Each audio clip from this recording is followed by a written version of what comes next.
কল্পনা করুন এমন একটি জায়গা যেখানে বাতাস বিষাক্ত, পানি ফুটন্ত আর তাপমাত্রা সবসময় 50 ডিগ্রি সেলসিয়াসের আশেপাশে থাকে, যেখানে চারপাশের দৃশ্য দেখে মনে হবে আপনি পৃথিবী ছেড়ে অন্য কোনো ভিন গ্রহে চলে এসেছেন।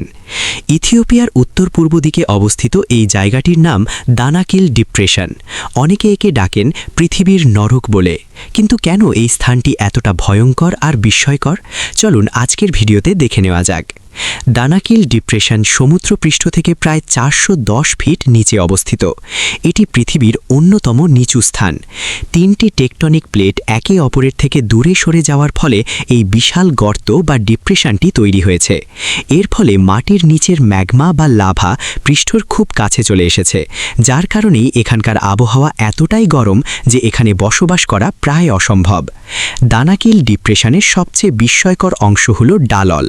দূর থেকে দেখলে মনে হবে এটি কোনো শিল্পীর আঁকা রঙের খেলা, কিন্তু সাবধান, এই উজ্জ্বল হলুদ আর সবুজ রঙের পুলগুলো আসলে ফুটন্ত অ্যাসিড এবং সালফারের মিশ্রণ। এখান থেকে প্রতিনিয়ত বিষাক্ত ক্লোরিন গ্যাস বের হতে থাকে।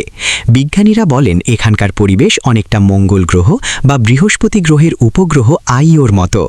এখানে প্রাণের অস্তিত্ব পাওয়া প্রায় অসম্ভব।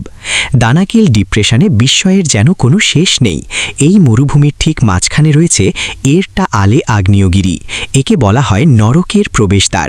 এটি পৃথিবীর অন্যতম সক্রিয় আগ্নেয়গিরি, যার চূড়ায় সবসময় টকবক করে ফুটন্ত লাভার একটি হ্রদ থাকে।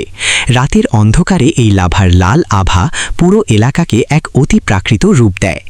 এত প্রতিকূল পরিবেশ সত্ত্বেও এখানে মানুষ কাজ করে। স্থানীয় আফার উপজাতির মানুষরা কয়েক শতাব্দী ধরে এখান থেকে লবণ সংগ্রহ করছে। তারা প্রচণ্ড গরমে হাতে কুড়াল নিয়ে লবণ কাটে এবং শত শত উটের কাফেলায় করে সেই লবণ শহরের বাজারে নিয়ে যায়। এই লবণকে একসময় ওই অঞ্চলের সাদা সোনা বলা হতো।